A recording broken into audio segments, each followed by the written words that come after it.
If you go into a discussion with another colleague and your goal is to beat them, the truth starts to matter less, and you tend to objectify certain things as being the key points to win on. If you're going with an open mind and you're saying, I really know what's going on here, let's argue, and you're willing to be proven wrong, in fact, you might be excited about proving wrong, that's a very different mindset, and dogma is much less likely to emerge. But, in the legal system, that's what you're supposed to do. But unfortunately, this gets often seen as what you're supposed to do in the science, and it should never be what you do in the science. You're never trying to win. The truth should win. You should be trying to learn through an argument. That's why good lab meetings are always arguments. We have arguments all the time at lab meetings, but they're never in terms of trying to win. It's trying to figure out what's going on. You said this, but what about this? How can this handle this data? And it's back and forth. Hmm. Do you have then implications for how public communication of science might look different if we use that approach? I think you should always make it clear that we're fallible and that we're trying to figure things out. I think we should try to invite people to be citizen scientists and help us look at the data yourself, invite them to learn enough to be able to do that. I think we should tell them, ask about mechanism. Don't just look at facts.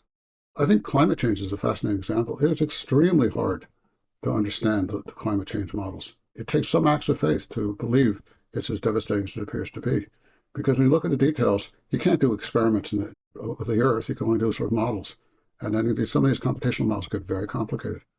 So I believe it because I've talked to enough people, but it is a bit of a leap of faith. That makes me uncomfortable. I wish I could have a more concrete feel about the greenhouse effect and how it's working and stuff.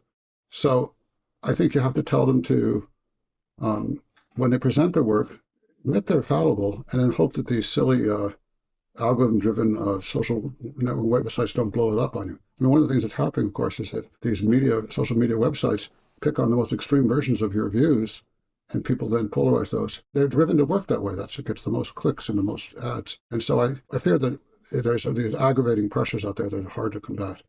But I think you should never try to oversell your findings. I always hate it when someone says something, they oversimplify too much. You have to find a level that can communicate with the audience, but I think show us illustrate it's complicated and there's more to learn. The whole COVID crisis is such an interesting example of not really managing information right. And I will be a lot more written about that, so I don't want to pronounce myself an authority at all. But it seems pretty clear to me, in attempts to be oversimplified and sort of make certain statements, people have lost trust. I don't know how they should have messaged it better. This is not an easy topic to go through.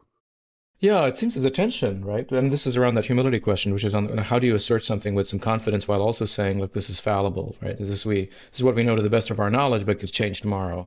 Yeah, I think you have to say just that and say, but my track record is like this, so I think I've been pretty successful at this. I'm not totally just throwing this up here.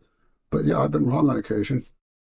I think Fauci tried to do that pretty well, but he got battered. If you ever put any qualifications, people say, no, you have to be strong in the message.